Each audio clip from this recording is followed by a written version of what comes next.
normally the null hypothesis. There are two types of hypothesis.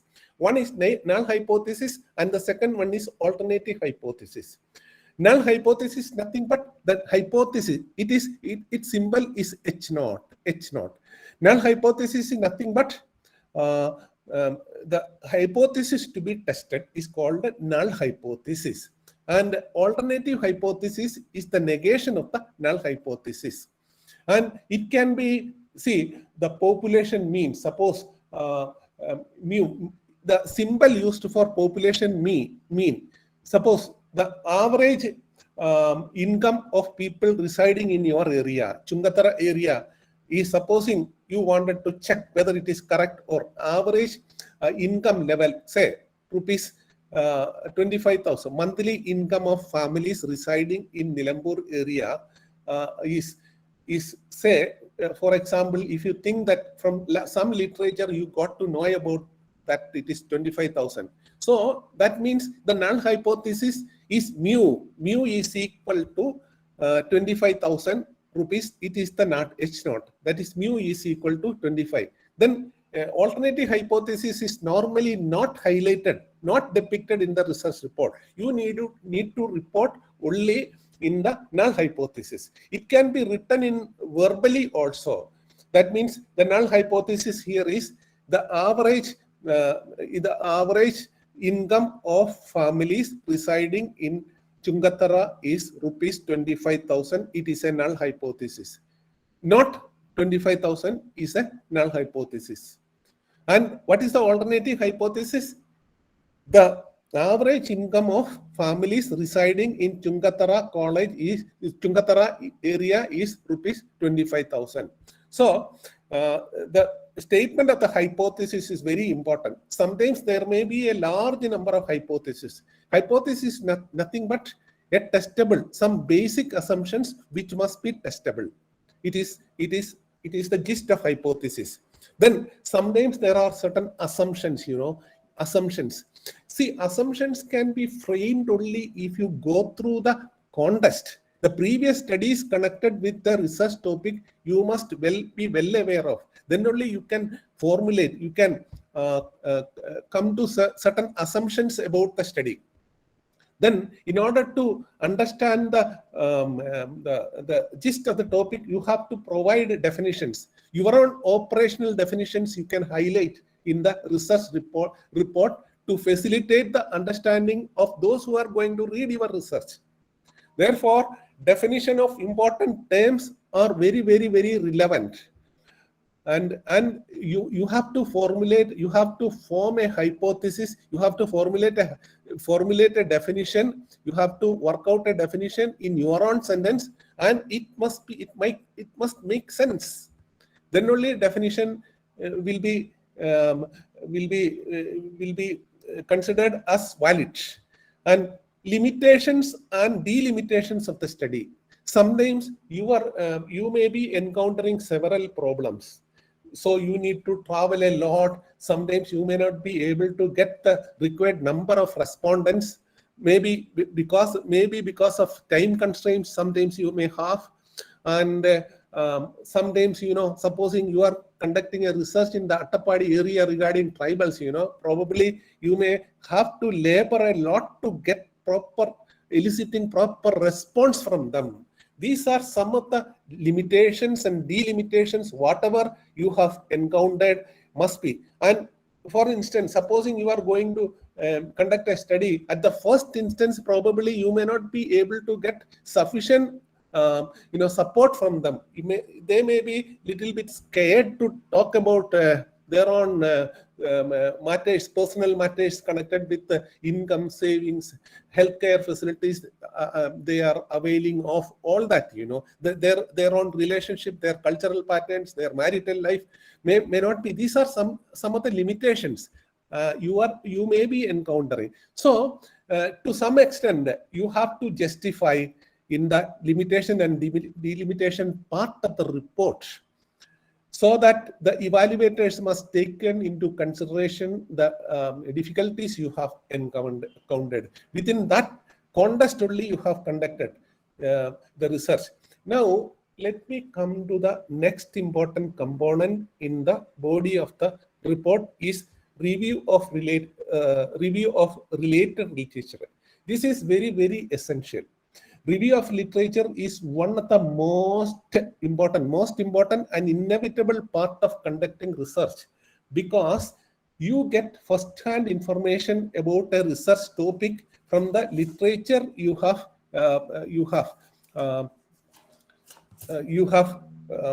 referred, you have reviewed, and it indicates what is known about the research problem or topic. So you will be familiarized, you will be acquainting with a particular research topic through previous studies. So in order to identify important objectives, you have to have a proper and a comprehensive review of the previous studies connected with the research. And its purpose is to survey the current state of knowledge in the area of inquiry. You will be knowing about the authors connected in the areas, the realm of the research study from the reviews and articles, theories and findings in that area. This will enable you to acquaint more with your topic, familiarize with your topic. Therefore, review of literature is the most cardinal element you have to pay attention before take off your research study. And if you go and contact any research guide, probably the first advice after finalizing your title, the first step is to be initiated is you have to pay extreme attention to make reviews. And when you are writing the reviews, whatever reviews already highlighted in other theses, you should not copy as it is. There is a danger in copying from others' reviews. You have to comprehend and you have to write it in your own sentence. And after preparing the research thesis, plagiarism check is now mandatory. And if there is anything copied from other research work, it will not be qualified for submission. In universities, Mahatma Gandhi University Library, there is an option, there is a machine for checking plagiarism. Therefore, you got to be very careful when you are going to depict your reviews, and the reviews must be highlighted in the thesis in the chronological order, and at least 50 to 60 reviews thoroughly review will enable you to proceed your study with more confidence. It also identify the gap in the knowledge in the area of research. Suppose if there is no gap in the research topic which you are going to take, and many have conducted studies in the same topic, it is not of a much use. Therefore, you have to find out whether there exists any gap in the knowledge, and it is to be highlighted. Same as the research problem. Actually, what is a research problem? So I am inviting your attention again back to the research problem. Research problem is actually an area of concern where there is a deficit of knowledge for professional practice. There is a lack of knowledge for professional practices. Similarly, whatever gaps in the existing knowledge base, you have to make good that gap through new investigations, new probe, new research study. So that is why review of literature is one of the essential requirement of conducting review of literature is to identify the gap in knowledge in that particular area. And then review of literature also enables a researcher to formulate his hypothesis. Hypothesis, I told you, it is a statement, it is a testable statement regarding some social phenomenon, and it is to be testable quantitatively through statistical applications. And another most important need for thorough review of literature is to identify the variables. See, variables, without variables, no research is possible to be conducted. So important variables connected with all research is to be identified from the previous studies, and also from having conversation, having discussion with the experienced researchers. So variables, without variables, no research is possible. Without hypothesis, sometimes, hypothesis, without hypothesis testing, some sensible deductions cannot be made. So above all, review of literature is the most important and cardinal part at the takeoff of your research study. Now let me invite your attention to the another very important part is methodology of the study. Now, can anyone say what is a research methodology? Can you give an operational definition for methodology? Can anyone give an operational definition for methodology? This is very, very, very important. Can anyone say what is methodology? You all are learning for years, and for all the postgraduate disciplines, there is a paper as such called research methodology. So what is research methodology? What is your understanding about research methodology? Can anyone say what is research methodology? So bear in your mind that research methodology is nothing but the science of doing research. The science of doing research is called research methodology. And see, it is to be the methodology you have adopted is to be systematically presented in the thesis. And what is the first element to be depicted is the research design, the design of the research. What is a design? It is the blueprint of the research. It is the plan of action of the research. And there are, in social sciences and also in management and commerce and management, there are four important types of research designs. One is exploratory design. And there is a definite rationale, reason for adopting that particular design, the plan of action or blueprint. Then descriptive research design, then experimental research design, and mixed methods. And mixed method is now gaining momentum, and many are adopting mixed method for enabling he or she to conduct a better, more convincing research study.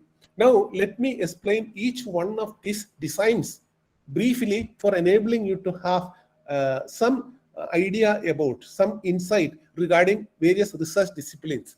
So as I told you, research design is nothing but the blueprint of the research.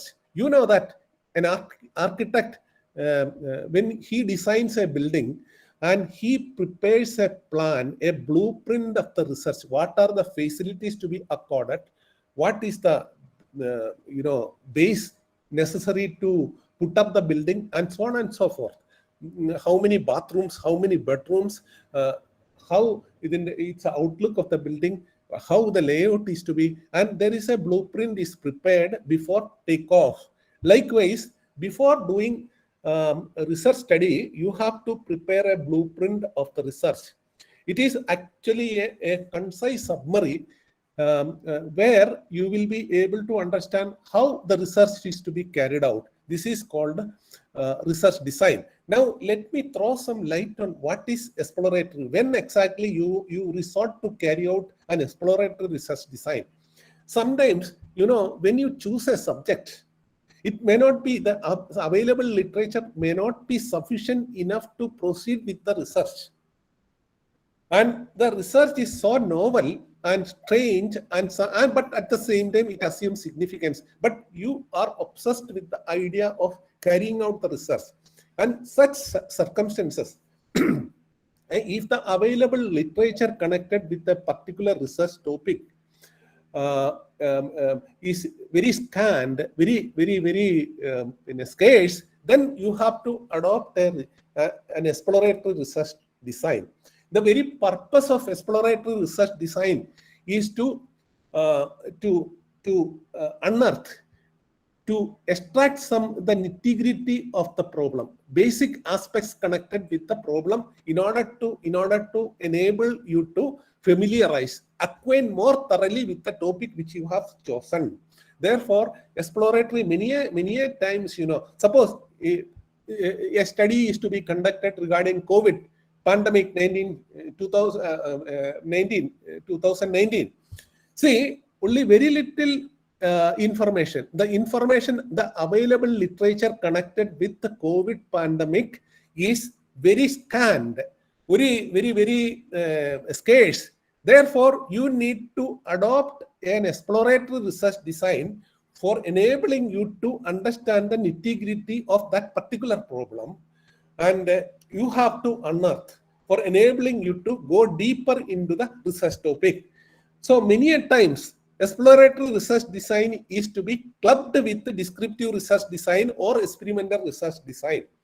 So this is the gist of exploratory design, and it enables you to formulate very comprehensive hypothesis, very testable hypothesis through exploratory research.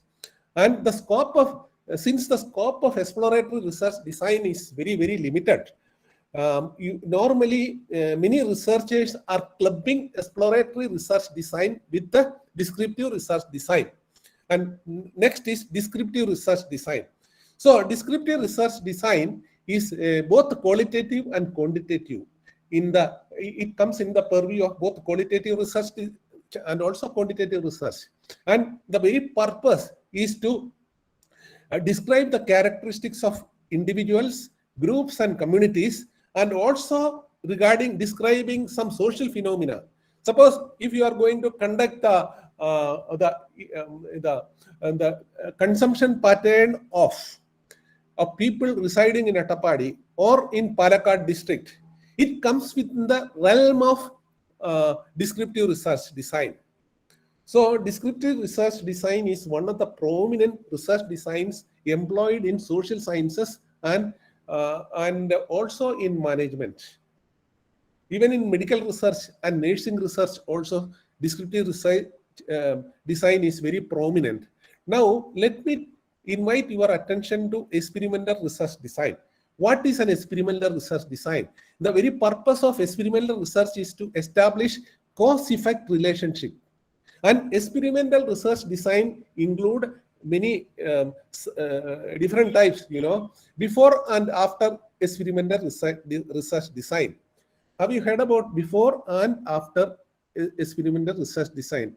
Similarly, there is quasi-experimental research design.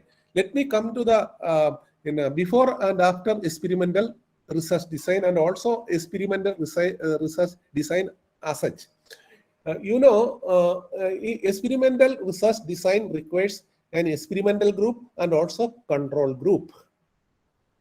Experimental group and control group. For example, you wanted to check the effectiveness of a particular COVID vaccine, COVID vaccine 2000, COVID vaccine. There are different types of vaccines, Supposing you wanted to check the, the efficiency of the vaccine, you can use experimental design. Similarly, you can also have experimental groups and control groups. Suppose you need to have a research design. For example, lifestyle modification can help to control cholesterol level or blood pressure. So you can choose two groups of individuals. One group, experimental group and control group, and one group. Both groups are having the problem of cholesterol or blood pressure. So one group will be administered a particular medicine and the other group will not be given any medicine.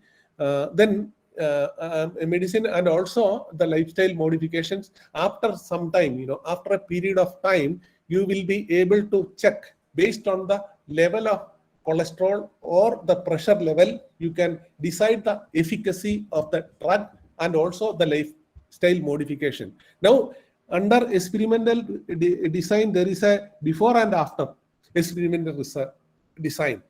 So before and after experimental research design. So see, supposing you wanted to conduct a study, exercise and gymnasium training will reduce the obesity of a person, a group of individuals. So you can choose a group of individuals and ask them to conduct, to undergo exercise and gymnastic training for a certain period of time. So their body weight is to be recorded at the beginning, at the takeoff of the research study. And after having completed the exercise and gymnastic training for 3 months, then you can check. And supposing you have taken, say, 25 persons at the beginning, 25 at the beginning, their weight is recorded in quantitatively, say 90 kilos, 85 kilos, 70 kilos, 72 kilos, like that. And after 3 months of rigorous gymnastic training and physical exercise, you can check their weight. And of course, you will be able to see that there is a reduction in the weight. And that doesn't mean that it is perfectly all right, but it can be established only if the difference in their weight after undergoing training for 3 months will be statistic. The difference is statistically significant. So how will you check? In research, in statistics, there is a test called paired t-test. Paired t-test. And this paired t-test is to be applied for checking whether there is a statistically significant difference, improvement in the reduction of their weight after undergoing the training. And now there is an experimental design called quasi-experimental design. An experimental can be a true pure experimental design or a quasi-experimental design. So in order to designate, in order to consider an experimental research as a pure experimental research design, if you select the respondents randomly, that is giving equal probability for each and every unit of the population, and if randomization is not possible, such research design, experimental research design, is called quasi-experimental research design. Quasi-experimental research design. Now, let me invite your attention to the second important element to be depicted as part of the research methodology in the thesis is population or universe. Population, it is the collection, the totality of all individuals or units under the study, and it is usually denoted as capital N. Capital N. Always remember, capital N indicates the universe or the population. And the population needs to be properly defined in the thesis, because the population, it could be either finite or infinite. And if it is finite, because it is to be checked whether it is a finite population or an infinite population. If it is a finite population, because the nature of the population decides what sampling design, what sampling technique you need to adopt. Therefore, the population or universe is very clearly and defined in the thesis, depicted in the thesis, because your sampling design very much dependent on what type of population you are going to study. And now, if the population, say for example, is finite, and you are able to define clearly what is the population, then you have to adopt probability sampling. Before coming to the sampling design, I just wanted to apprise you the fact that the sampling design is really based on the type or nature of the population you are going to study. So it is the totality of all individuals or objects under the research study, and the symbol used is capital N.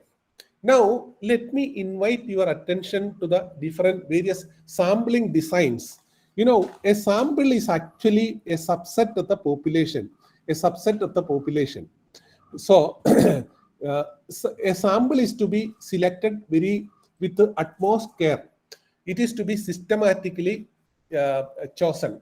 Otherwise, there will be hitches in the when you proceed with your research study. An objective analysis can be possible only if you get a representative sample of the population. I wanted to quote an example. Suppose, you know, the Chungatara is very close to Nilambur. And you are going to, being commerce students, probably you are interested in knowing about the income level, income and expenditure pattern, or the financial, status of people residing in Nilambur town or Nilambur Panchayat or whatever. And you know,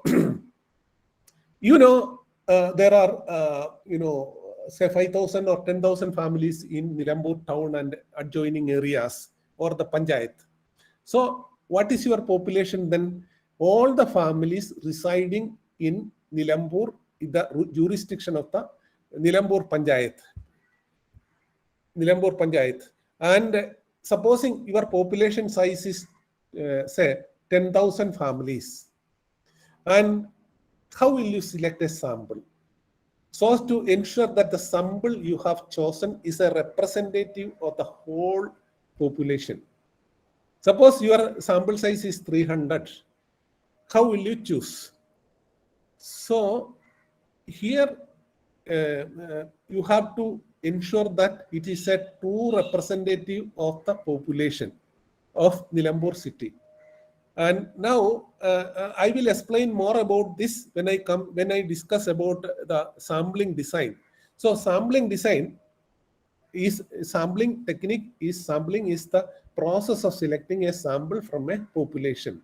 There are sampling designs. Sampling techniques can be broadly classified under two heads, namely probability sampling and non-probability sampling. And I'm sure all of you are familiarized with this very concept of probability sampling and non-probability sampling. And the samples are chosen from the population. So what is the gist? What is the concept of probability sampling? Suppose in your Chungatara Marthama College, supposing there are 1,000 students. So you wanted to select a sample or for instance, the commerce and management, supposing you have, say, 200 students studying commerce and management, for instance. And it is a homogeneous group actually. And since the population size is known and it is finite, you have to use probability sampling, simple random sampling, lottery method. So the very concept of probability sampling is nothing but for ensuring that each and every unit of the population has got an equal chance to be included in the sample. When you choose a sample from a population which is finite and you are ensuring that it is a representative of the whole population, it is called probability sampling. And if equal probability is not ensured while drawing a sample from a population, it is called non-probability sampling. And if the population is not finite, if it is infinite, do you think that you will be able to choose a sample by using probability sampling? No. Therefore, the nature of the population assumes significance. What sort of sampling design you need to employ for choosing a sample for the detailed. The very purpose of selecting a sample is for conducting a detailed study. And based on the findings of the sample, you are going to generalize that the population characteristics as population parameters. And now, as I told you, there are two types of sampling. One is probability sampling and non-probability sampling. So, in probability sampling, the researcher ensures that each and every element of the unit of the population has an equal probability. What is probability? Probability is chance. each and every unit of the population has got a chance to be included in the sample you have drawn. This is the very concept of non-probability sampling. Non-probability sampling, you are not ensuring equal probability. Now, under probability sampling, there is the very basic is simple random sampling, lottery method. So if the population is homogeneous and relatively small in number, you can adopt simple random sampling lottery method. As I told you, supposing there are 200 commerce and management students studying in Chungatara College, you wanted to select a sample of, say, 50 out of 200. How will you do that? By employing the strategy, the technique of simple random sampling. You will write the names of each and every 200 students alphabetically or otherwise, and when you draw a sample by shuffling, then 50% are shuffled and drawn one after another. It is the concept of simple random sampling. Now, suppose you know a population, you wanted to draw a sample from the whole population, which is large in number, say 5,000 or 2,000 or 3,000, whatever it is, and the population, for instance, it is a homogeneous population, and you wanted to draw a sample of, say, 200 out of, say, 10,000 population. How will you draw that? How will you draw that sample from a population size of 10,000 and your sample size is 200 and it is a finite population and it is homogeneous? Then how will you select? So in that circumstances, you can use systematic random sampling. It is another prominent method of probability sampling. So here you are ensuring equal probability for all the 10,000 units of the population to be included in the sample size of 200. How will you do that? Now, employing lottery method, that is writing the names of all the 10,000 individuals or units, and through lottery method or random number, it won't work because it's a very cumbersome measure. You have to write the names of all the 10,000 people and you have to take a lot one after another for 200. It is very cumbersome. Therefore, in order to draw a sample size of 200 from a 10,000 finite population, there is another important technique called systematic random sampling.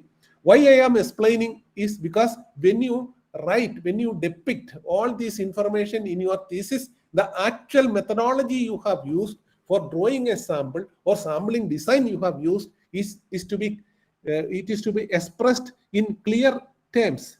It must be crystal clear and it is to be depicted in the thesis. So the systematic random sampling is similar to simple random sampling, but the procedure is little different. Suppose there are 10,000 families or 10,000 individuals and you wanted to draw a sample of 200 out of 10,000. How will you do? So 10,000 divided by 200 is equal to 50. Am I right? 10,000 divided by 200 is equal to 50. And you know the list of all the 10,000 people. The official list of the 10,000 people is called your sample frame. You know very well about, you have a precise sample framework, sample frame in your hand. And how will you do that? So you have to choose the first 50. That is 10,000 divided by 200 is equal to 50. You have to take the 50% out of 10,000. And you have to, by employing lottery method, out of 50, you can select one number, one person from the 50. Suppose you got 25th person in the draw, then you can add 50. That the next person will be the 75th number, and the next one will be 125th number, and so on and so forth. That way you have to choose choose the samples from the population. Then it will be a true representative of the population. Now, you have to familiarize with the very concept of stratified random sampling. Suppose if the 10,000 population from which you are going to select a sample is a heterogeneous population, not a homogeneous population, then how will you draw a sample which is a true representative of the whole population? Let me invite your attention to enable you to capture the correct perspective. In Nilambur town, I told you, Nilambur Panchayat, supposing there are 10,000 families, and you wanted to choose a sample of 200 from these 10,000 families residing in the jurisdiction of Nilambur Panchayat, and your sample size here is supposing 200. How will you choose? And you must ensure that the sample so you have chosen is a representative sample. Can anyone say, how will you choose? Will you adopt simple random sampling or systematic random sampling? I told you, I have explained about simple random sampling and systematic random sampling for selecting a sample. So I am asking the audience, can anyone say, if I resort to use, if I adopt simple probability sampling, either simple random sampling or systematic random sampling, and choose 200 persons from the 10,000 families residing in the Nilambur town for conducting a study regarding their economic status. Will it be a sample? Will it be a representative sample? Can anyone answer my question? So my question is simple. And I wanted to study the economic status or financial position of all the 10,000 families residing in the jurisdiction of Nilambur town. Supposing there are 10,000 families, I wanted to choose a sample of 200 from the 10,000 population, and it must be a representative sample. Can anyone say what strategy, what technique should I use in that case? Can anyone say? Please respond. Please respond. This is very important. And ensure that the sample must be a representative sample. How will you do? What technique should I employ? Can anyone say? Please respond.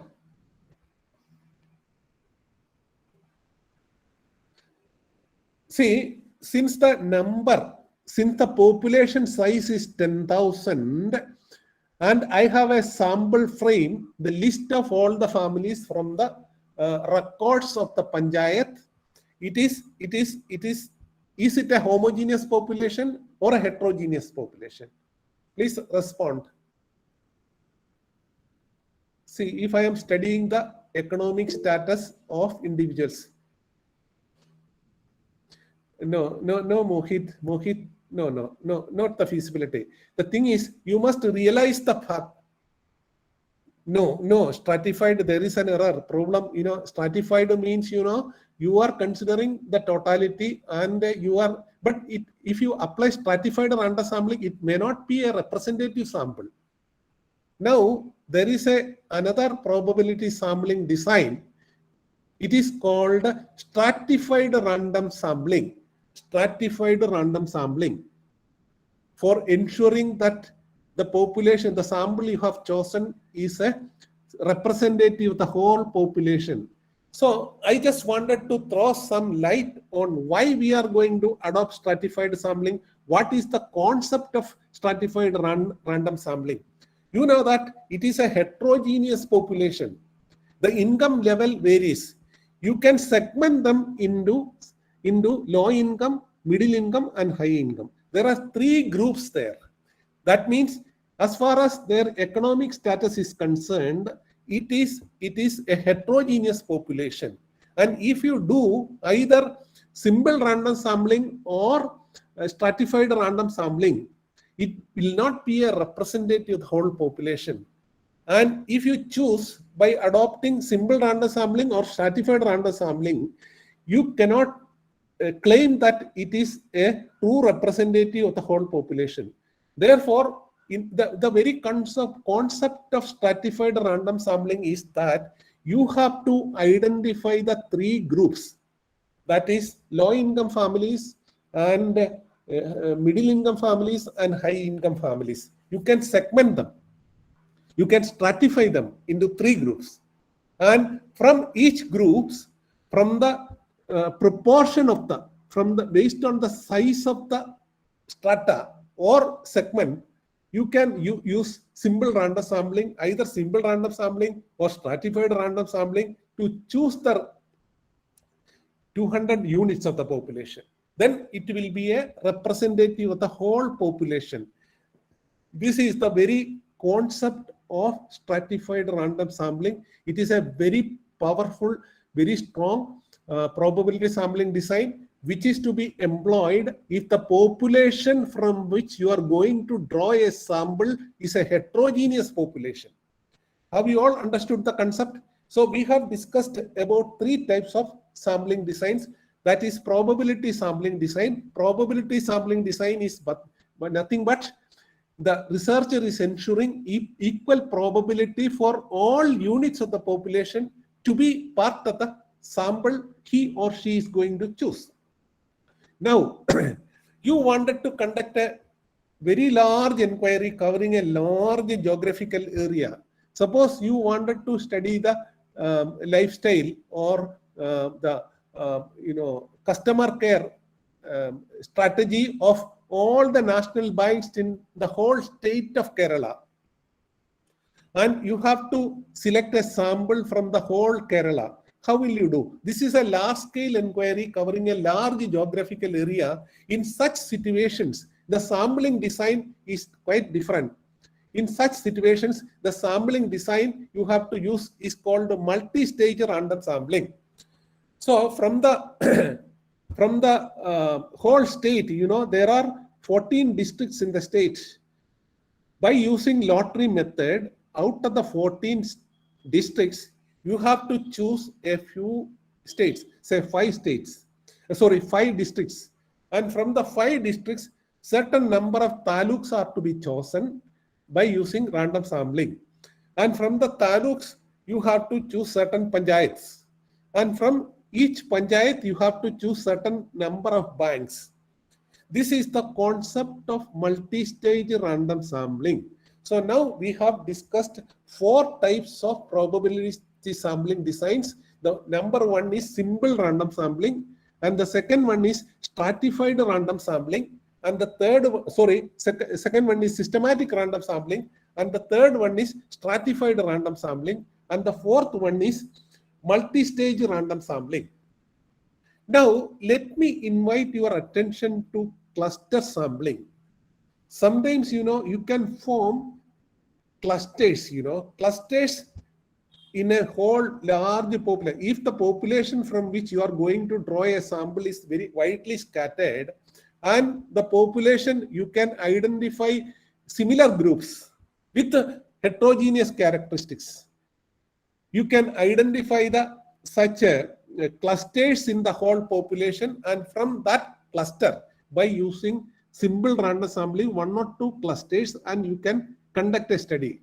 The whole process is to ensure that the sample which you are going to select is a representative of the whole population. Now, when I am proceeding with my discussion, if you have any doubt, you are at liberty to ask me doubt. Do you have any doubt so far? I have covered. So we have discussed what is probability sampling, what is non-probability sampling. These are to be clearly highlighted in the research report. Otherwise, it doesn't make sense. So I have discussed 5 types of probability sampling. One is simple random sampling. Second is systematic random sampling. Third one is stratified random sampling. Then multi-stage random sampling and cluster sampling. These are the 5 prominent probability sampling designs to be employed. And when and where, now I am going to discuss about the very concepts of non-probability sampling. If the population is infinite and you do not have a proper sample frame. Sample frame is nothing but The list of all the units of population, official list of all the units of the population is called sample frame. And if you do not know the size of the population, it's an infinite population, and you do not have a sample frame at your disposal, then you have to use non-probability sampling design, which is widely used in marketing research. Non-probability sampling, and if the population is infinite and you do not have a sample frame and you do not know much about the constitution of the population, in such circumstances, the probability sampling design will not work, is unwieldy, and you have to use non-probability sampling. The prominent non-probability sampling designs I am going to discuss now. See, non-probability, there is convenience sampling. That is, according to the convenience of the researcher, you can pick up a few representatives of the population with a mindset that it is a representative of the population. It is called convenience sampling. Then the next one is quota sampling. In the population there are different types of people, middle-aged, old-aged, children, women, so on and so forth. In order to make their aptitude, their interest regarding a particular product, for instance, you can cluster them. You can, as aged people, middle-aged, then youth, then adolescents, and so on and so forth. And from each segment, you can fix quotas. And this is the very concept of quota sampling. And it will not be a probability sampling design. And the next one is judgment sampling. See, there are experienced persons can decide certain characteristics of the population true to their knowledge. Suppose the IQ level of students studying in a particular discipline, say for example economics. An experienced teacher can identify who are the most intelligent, highly intellectually superior students, who are the average intelligent students, like that, So judgment sampling, the very concept is through expert consultation. If a researcher is selecting a sample, it is called judgment sampling. Normally, before employing judgment sampling, the scholars are sought after the help of experienced teachers or experts. This is the very concept of judgment sampling. Then another prominent sampling design is snowball sampling. This is a sampling design used, and the samples are drawn based on reference. You wanted to study about drug addicts in a particular area. For instance, you do not know, with a lot of effort, strenuous effort, probably you may be able to identify a few number of marijuana, for example, Punjab addicts. And you may be able to pick up, say, 3 or 4 or 5. And you want a sample, say, 100 such individuals.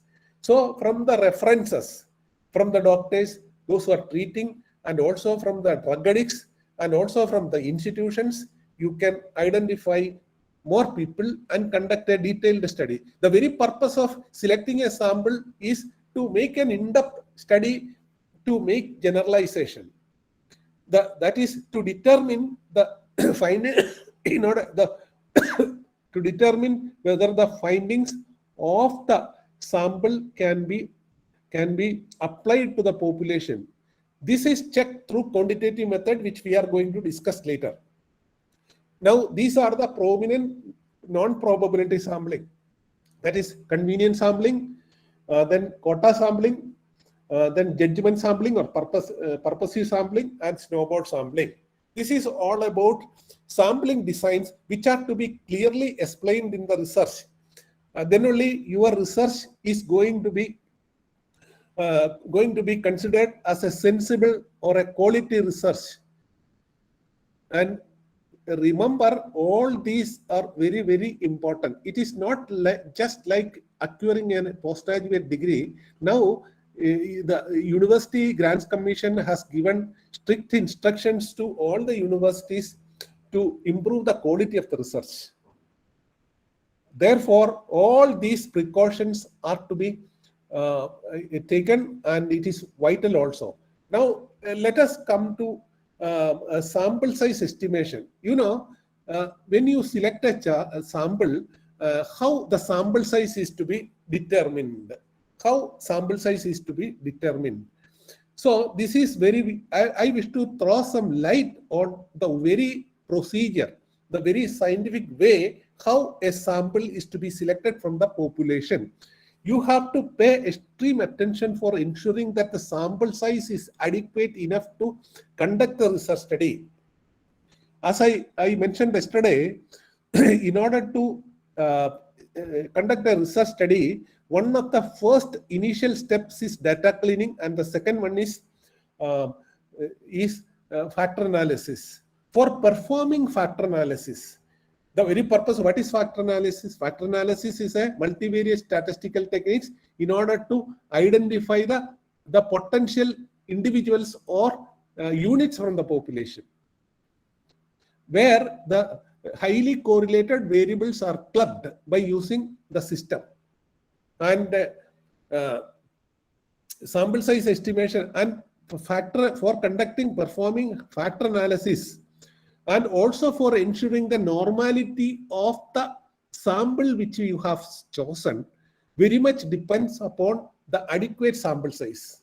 And your research become more valid, and that the data which you have chosen will be normally distributed if you have a large sample.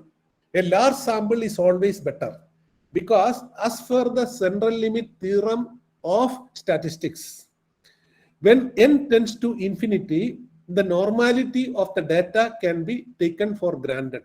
Now, let me invite your attention to sample size estimation. So, one of the formula used is, if you take a look at this, the slide which I have depicted, the number 1. So, it includes the sample size n is equal to capital N. What is capital N there? The size of the population divided by 1 plus, again, capital size of the population into E square, where the E square is nothing but the square of the desired margin error. You know, when you draw a sample or when you conduct an experiment, there is a possibility for subjective errors that can happen. So, it is error, the percentage of error from the sampling design or the procedure you have adopted, it is the discretion of the concerned researcher. So, one of the methods in which sample size determination, n is equal to n divided by 1 plus n e square, where n is the population size and e is the desired margin error. So, I have, in order to understand the very concept, I have given an example here. Here it is, supposing the population is 1,600 and the error you have expected is 10%. So then how will you choose the sample? How will you estimate the sample? How will you estimate the sample? So here is the formula: 1,600 divided by 1 plus it is, sorry, not 1,000, 1,600 into 1 into 1, 0.1 into 0.1. So this is the concept. 1,600, sorry for the error happened, 1 plus 1,600 into 1 plus 0.1 into 0.1. 10% is nothing but 0.1 square. So the sample size estimated is 94. 94. Is the idea clear to you? Are you all with me? Participants, are you all with me? Please respond. Yes, sir. So, did you get the gist of the first method employed to estimate the sample size? N divided by 1 plus capital N into E square. E is nothing but desired margin error. That is actually the discretion of the researcher. Now, let me invite to the second method of choosing a sample. The second method. So here is the sample. N is equal to T square divided by E square into CV square. Here, T square is the critical value corresponding to either 1% level of significance or 5% level of significance. See, the critical value or table value corresponding to 5% level of significance is nothing but 1.96. And the critical value or table value corresponding to 1% level of significance is 2.58. So T square divided by E square into CV. E square is the margin of error and CV is nothing but coefficient of variation. Are you all familiarized with the coefficient of variation? It's a very important statistical measure. Coefficient of variation is measured for a group of, for a discrete or continuous data set. Coefficient of or ungrouped data set. Coefficient of variation is nothing but it is calculated by using standard deviation divided by arithmetic mean into 100.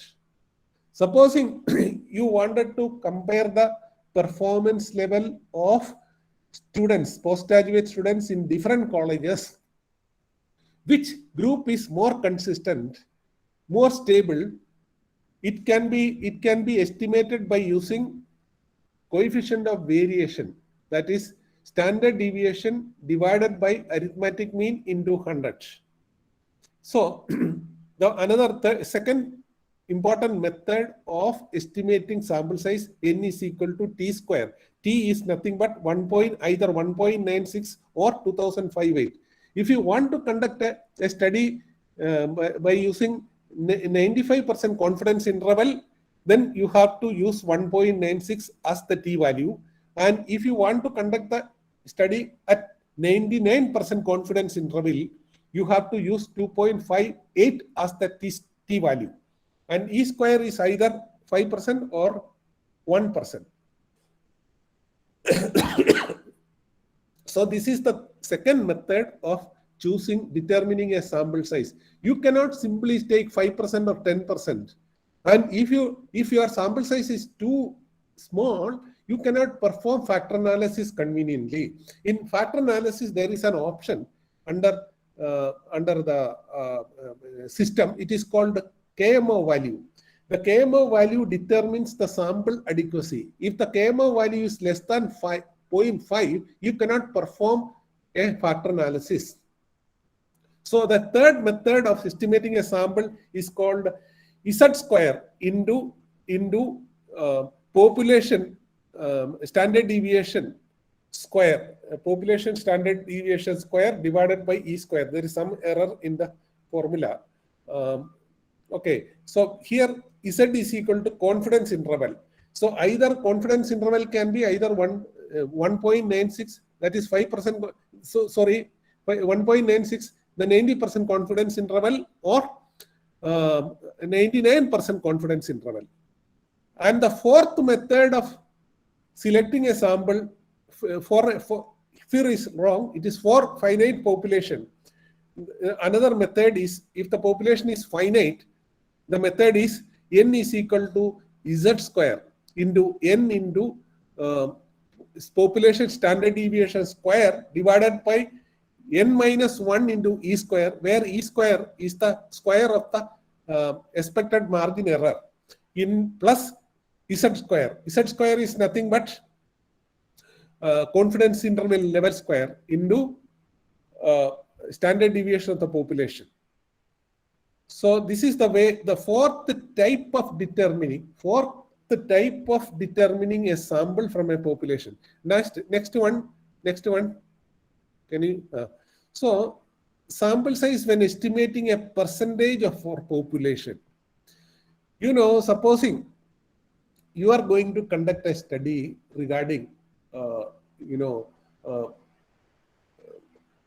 based on some proportion, some percentage of population. Suppose you estimate that among the students, those who are favoring that, see their understanding or their preference for smoking, for instance, And some students are prompted to smoke, whereas some students are very much aware that smoking is dangerous, is hazardous to health. They abstain from smoking. Supposing you select a sample, so you conduct a pilot study of say 25 students, and you are going to interview them. Are you favoring smoking by students? If they say that I am not favoring, so you have to consider out of 25 or 10, if 5 of them or 6 of them are saying that smoking is very dangerous and I do not like, so their P, the percentage, the proportion is 0.6. Out of 10, if 6 of them are agreeing that smoking is dangerous, here the proportion is 0.6. And Q is nothing but 1 minus P. So if P is 0.6, then Q is 1 minus 0.6, it is equal to 0.4.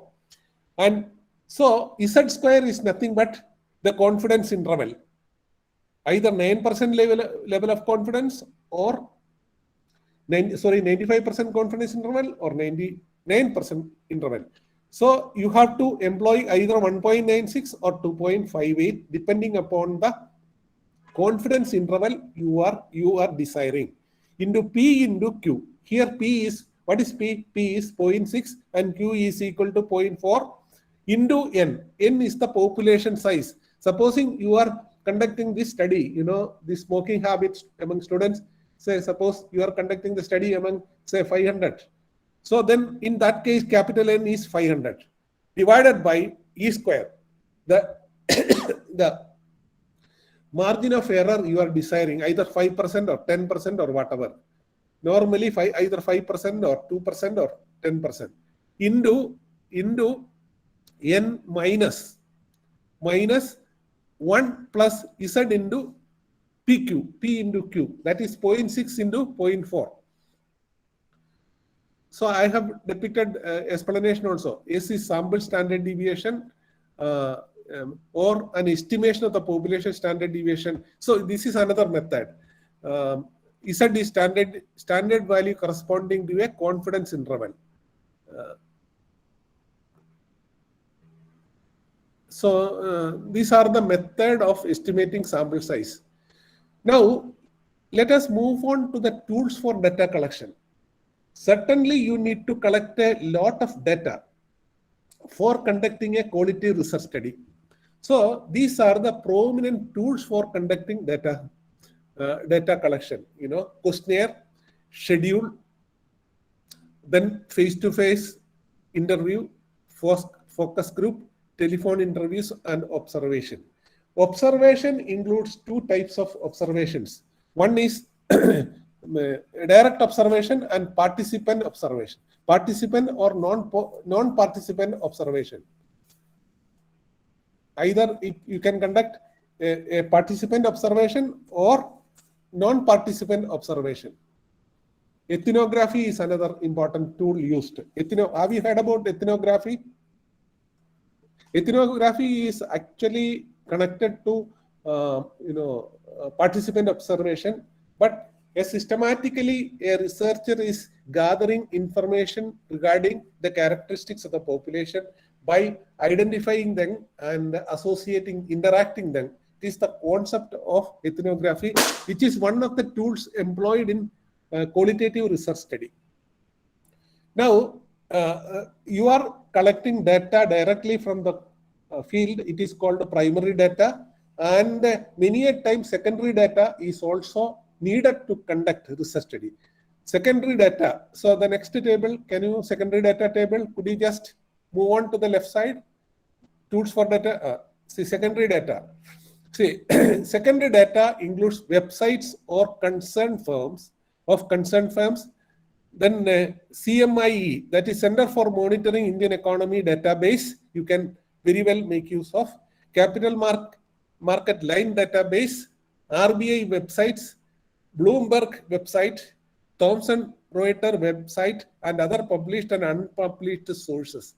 These are the sources for secondary data. Secondary data is nothing but the data already available from the previous research studies, records, official reports, and so on and so forth. Then next slide, can you move on?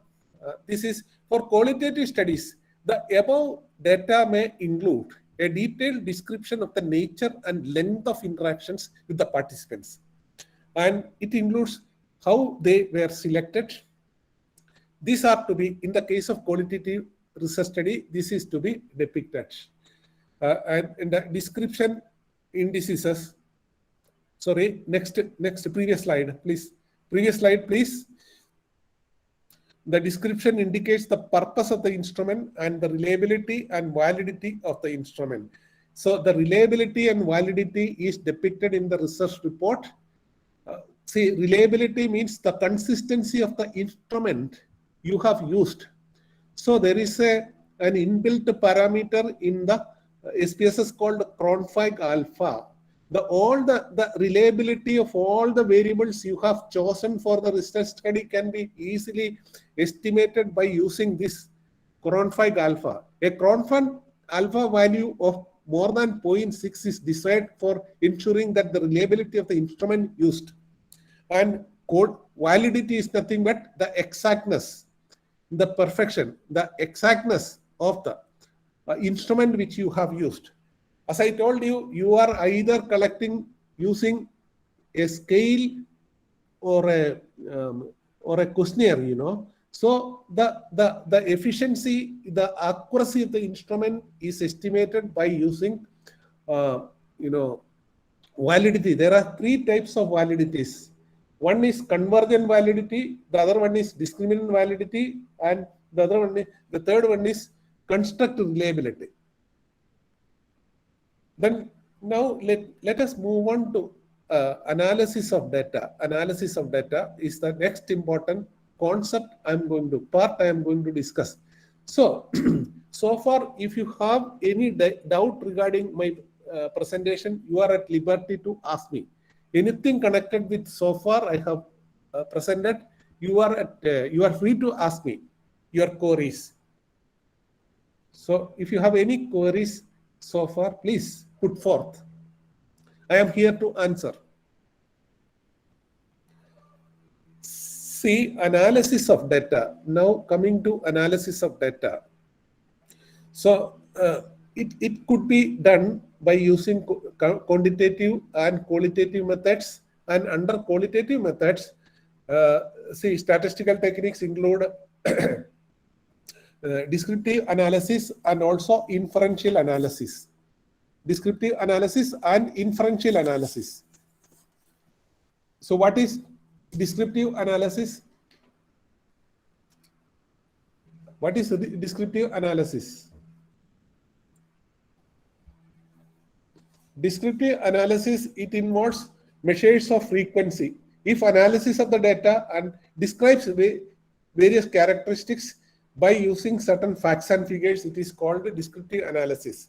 And it includes constructing tables, constructive tables, and it enables a researcher to summarize data points in a constructive way. So the tables will be constructed to make the analysis. See, the tables for quartiles, mean, standard deviation, and cross tabulations. And descriptive statistical analysis includes measures of frequency, measures of central tendency, measures of dispersion, and measures of position.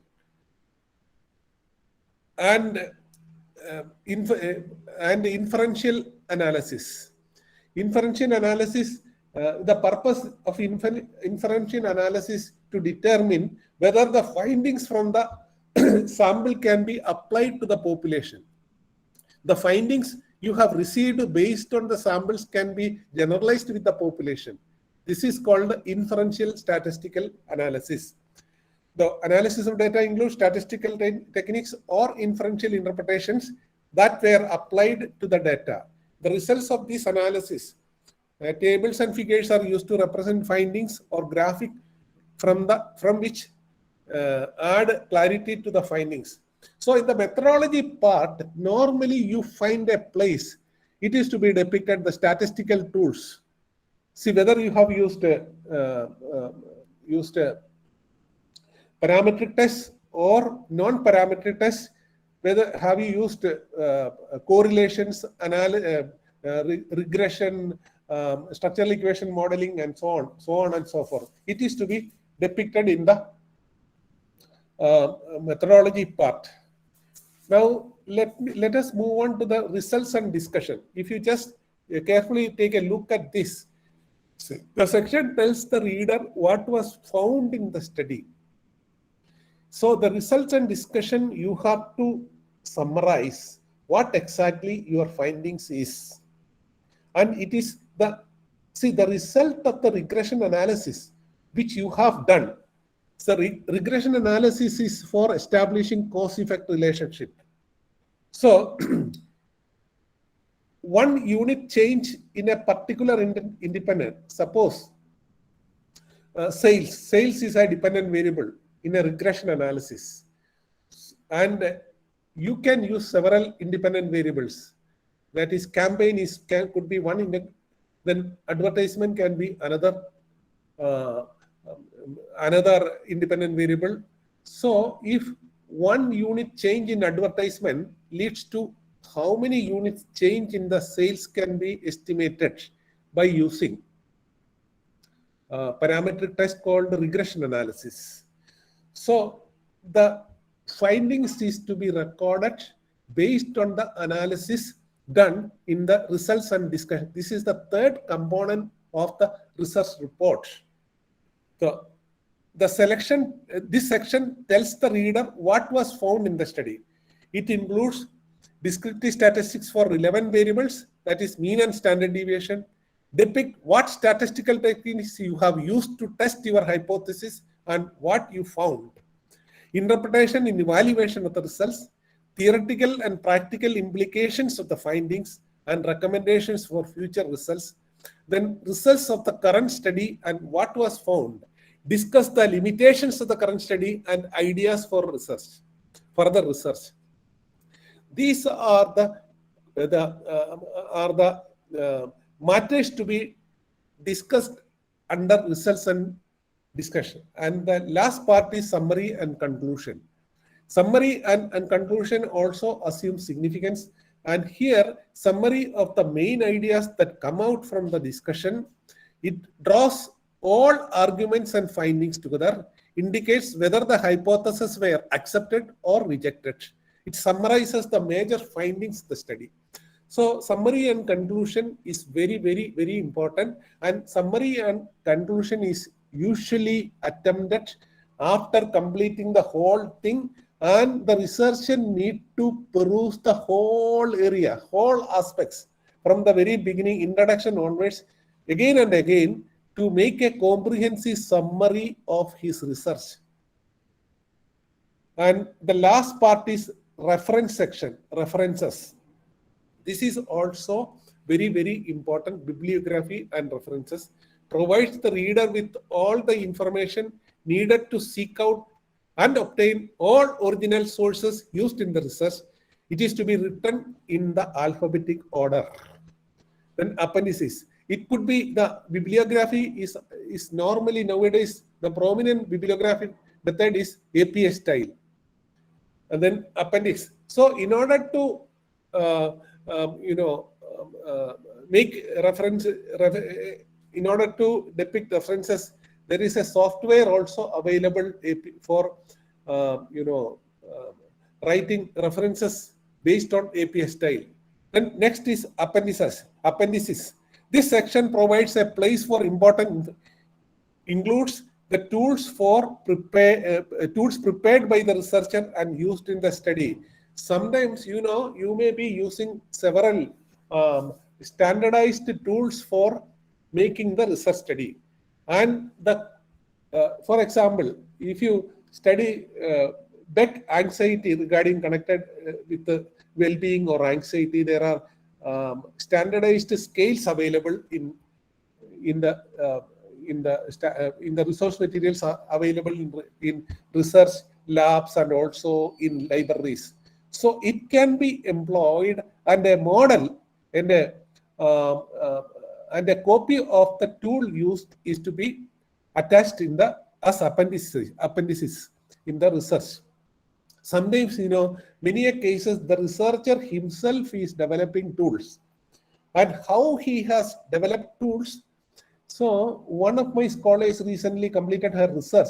She has developed an intervention strategy for uprising female adolescents to protect themselves from sexual abuse.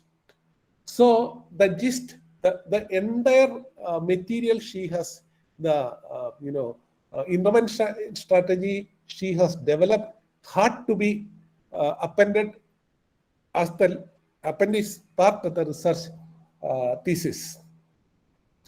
This is all about today's talk, and now it is time for you to clarify your doubts, if any. Actually, we are 30 minutes late today, but I wanted to devote some time for making your clarifications. If you have got any queries, I am here to answer your queries. So methodology, I wanted to exhort all the participants, especially budding researchers, without having proper understanding of the methods of doing research, the science of doing research, any amount of efforts you are going to spare will not be of much use. Therefore, you need to pay extreme attention. It is not like learning some methodology for your exam purposes, but actually how it is to be used, how a tool is to be developed. All these concepts you must have a clear idea. Research methodology is very, very vast area, but whatever tools it is applicable in your case is to be designed and applied accordingly. Yesterday, I was talking about the utility of odds ratio. Odds ratio. I told you I have narrated one simple, one important incident, etc. Yesterday connected with the application, the utility of odds ratio.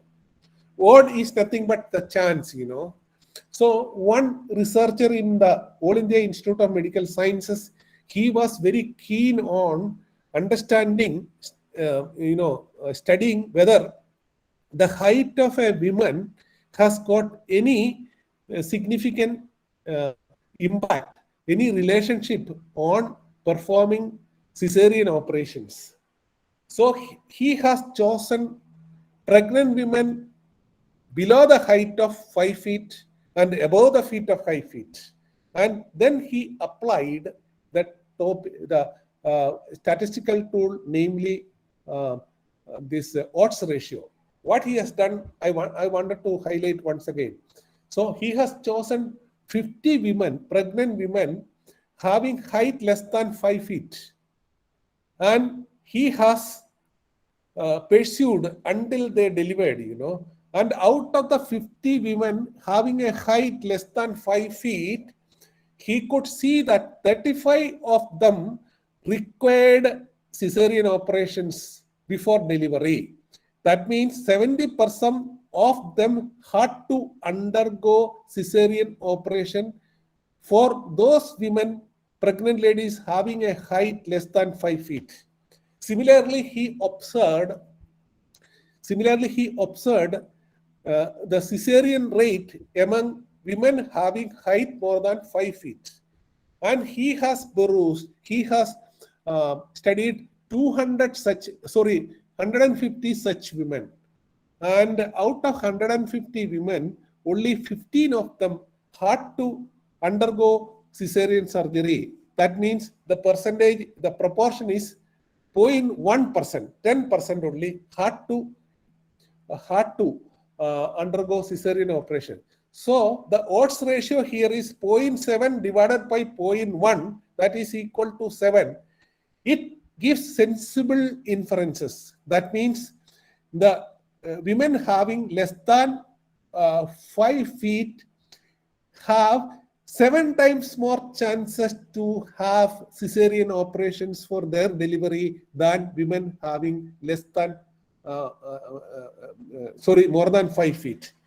This was the finding recorded based on his investigation of the relationship between height and cesarean operation among pregnant women. So now it is your turn. Whatever doubts so far I have presented, you are at liberty to ask me. And at the same time, I just wanted to apologize for the problems and happened yesterday. Had there been internet, the connection in the system, and I have prepared actually modules for enabling you to understand the fundamental concepts of data analysis from the very beginning of data cleaning onwards. Data cleaning involves 3 important measures.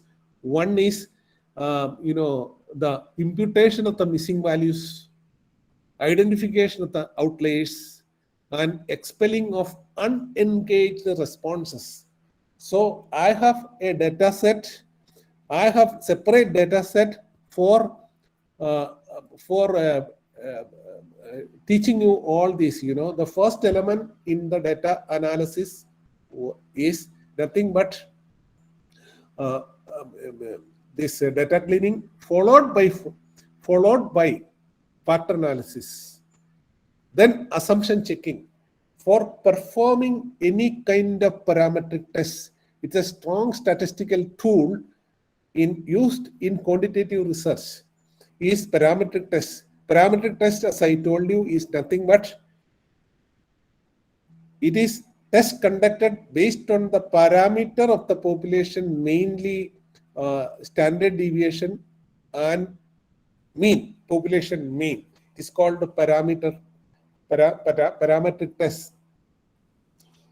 And for performing parametric tests, 4 essential conditions are to be fulfilled. One is the normality of the data you have collected. It must be normally distributed. Then homogeneity of the variance. Homogeneity of variance, that is the variance of the independent variables must be homogeneous. The third one is linearity of the data. That is, there must be a linear relationship between independent variables and dependent variables. And fourth one is multicollinearity. There should not be high correlation between independent variables which you have selected, you are going to use in the analysis, in the test. And only this much. And I am a retired faculty from Mahatma Gandhi University and the former. Now I am associating with several research institutions and also in many universities.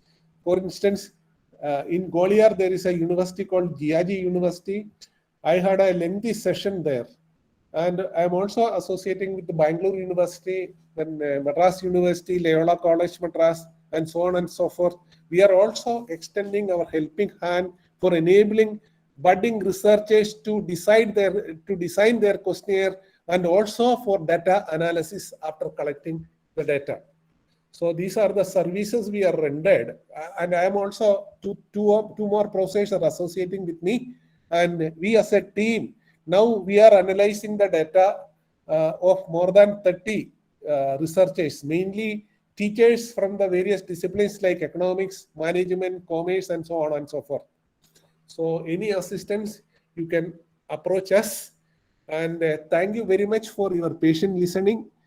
Patient here listening. And now we have another 12 minutes or so, and I am sure you can ask. Probably all of you may have some queries to clarify, and you are always welcome. Good afternoon, sir. I just have a question for you. Yeah, ask me. Sir, as you said that you people are involved in a lot of research. I'm a professor at Thankar Mahavir University, Muradabad. I would like to assist you, so you can kindly tell me like your number or your... Yes, my number you can, and also email ID is available. So my number is nothing, you can write down, because since it is online, you can write down my number.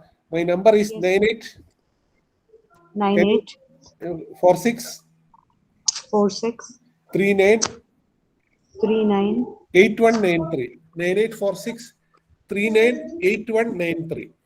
Yes, sir. Thank you, sir. Now we are analyzing data with the help of the new software called Smart PLS also. It is a new software from Germany, and AMO software, Smart PLS, R software, and also SPSS.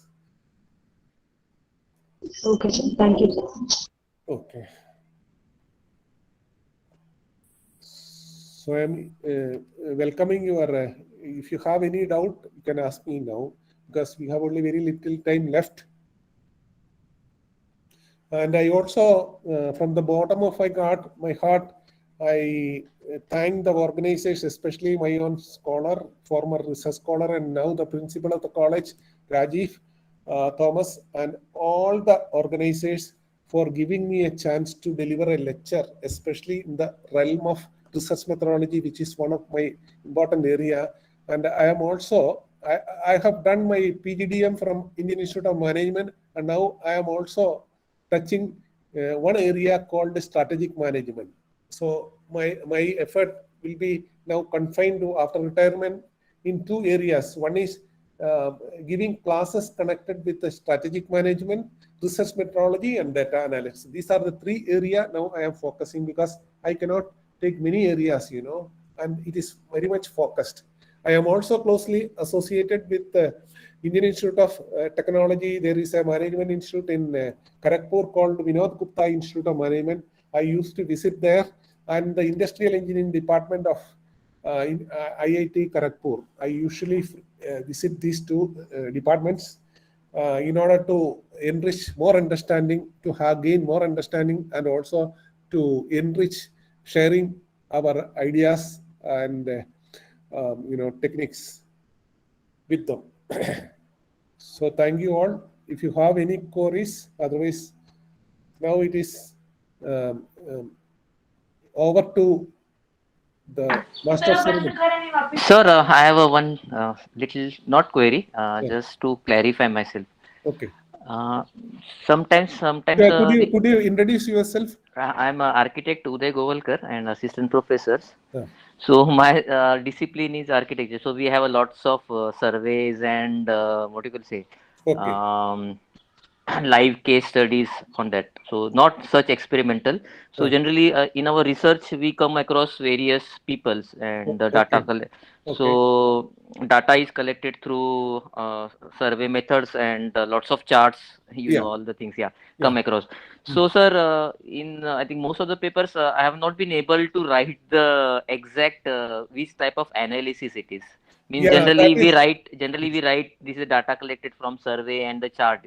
But like you have said, some we can write the analysis by different methodologies like descriptive and like that. So I'm not from science background. So science people have their old methodology of sampling like that and this. But our research is on like field visits, like a field visit and the surveys. So what should we generally architects and we should write like this data has been collected or analysis has been done on such method. So I'm not been able to specify like that. So I want your advice and this thing. Thing is, when you do a research, you have a purpose. That is, you have your own objectives to pursue. And while formulating the the purpose, you can decide, and in that context, and you can articulate either your scale or questionnaire or schedule questions to be asked relevant to your topic, and based on that we can discern which statistical tool is appropriate. So that is, it is only through your own practice only you will be able to discern which tool is appropriate, where it is to be applied, how it is to be applied, how I should articulate my questionnaire or schedule to facilitate extracting data, and you can do it accordingly. If you have any help, I am here to extend my helping hand. Okay, sir. Thank you, sir. Thank you. And second one thing is, sir, I have not come across to the what you could say hypothesis, and from my side, I just want to clear that every research paper should mention the hypothesis, or No, we can amalgam, or we can what you call say merge it in our results and discussion. Because people says no, you have to write hypothesis, but I don't know whether hypothesis has to be mentioned. Like say we are doing a research on say now the all the internet facilities and this thing. So internet facilities has the have both the coins. One is good points and good side, and one is ugly side. Ugly side maybe the various diseases can be happen due for the Wi-Fi and this thing. So most of the people says no whether it is these things, but there are lots of advantages. So in this context, how to really write the hypothesis? But from my side, I have clear नहीं. Advantages तो बहुत कुछ है, ले तो most of the people will go with the Wi-Fi systems and work from home only, whether they suffer from lots of things, but due to various advantages. So how to write the hypothesis in this case? That is the means not the worry part, but just want to clarify. see, hypothesis, formulating one of the important way to identify, to formulate hypothesis is the insight you have learned from the previous studies.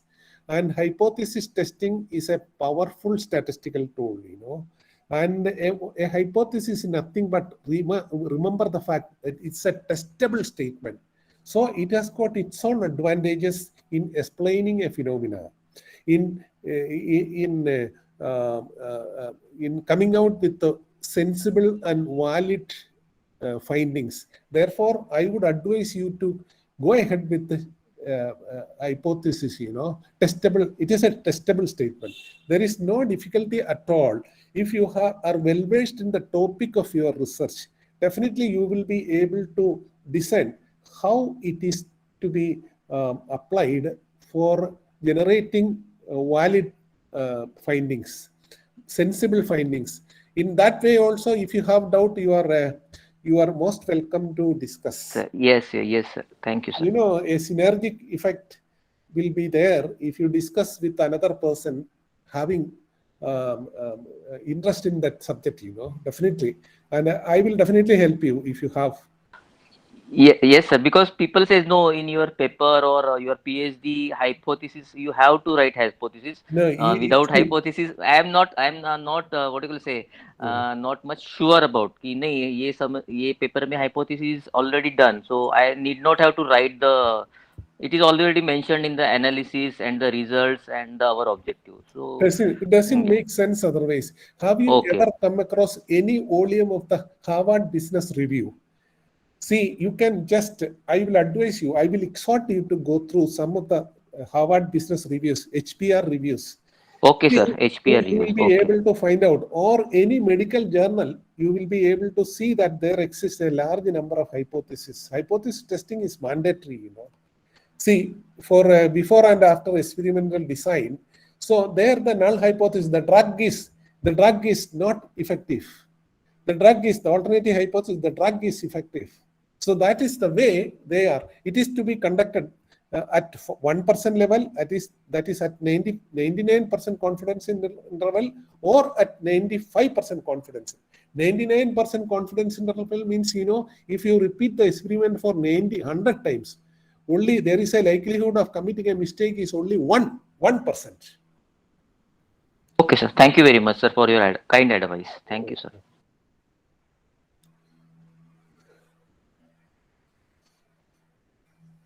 Any other queries, please?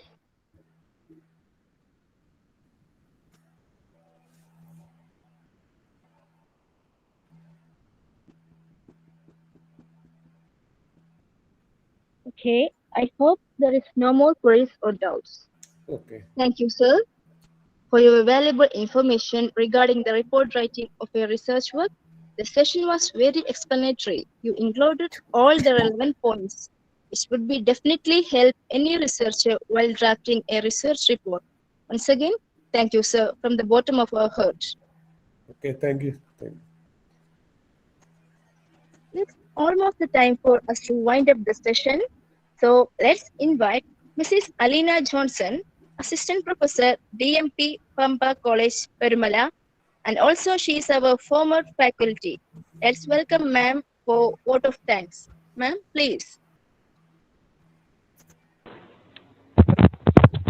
Thank you. Respected principal, resource person, teachers, and all my peers. A warm good afternoon to one and all. I'm here to express my profound gratitude to all who have helped in making this program a grand success. First of all, I would like to express my sincere gratitude to the principal, Dr. Rajiv Thomas, the part and parcel of Marthoma College, Chungathara, whom we have found as the best person who is very consistent in his deeds and an inspiration factor too. Your presence is greatly honored and esteemed by all of us. So, once again, we thank you, sir, for being with us from the beginning itself. We are very much delighted and fortunate enough to have such a vibrant, fully fledged resource person for this day. And it is none other than Dr. Royce Matthew, the former director of School of Gandhian Thoughts and Development in MG University, Kottayam. Through his session, we came to know the different aspects that we must consider and keep an eye out while writing a research report. Thank you, sir, for being with us. Then